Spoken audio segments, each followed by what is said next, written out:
Da Vittorino, panificio, caffetteria, paninoteca e pub, aperto dalle 4:30. Tanto sole e bel tempo ovunque grazie ancora all'anticiclone Caronte e salvo i consueti disturbi sui monti. Vediamo il dettaglio. Sul Veneto tempo sempre in prevalenza stabile e con ampio soleggiamento ovunque. Saranno presenti un po' più di nubi sui rilievi del Bellunese e del nord vicentino, magari anche con qualche scroscio di pioggia o con qualche isolato temporale.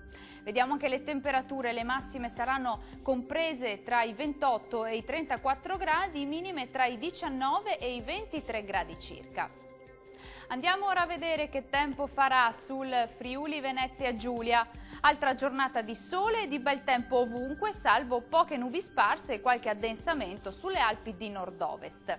Diamo uno sguardo alle temperature, le massime risultano essere stazionarie tra i 30 e i 33 gradi, minime in lieve aumento tra 20 e 22 gradi circa.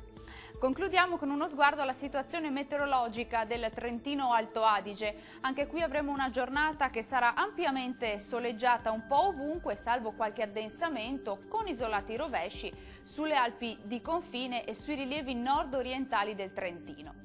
Temperature massime sui 31-32 gradi, minime sui 19 gradi circa. Il mare sarà poco mosso, localmente quasi calmo nel Golfo di Trieste, i venti moderati e orientali. Questo aggiornamento è giunto al termine, arrivederci.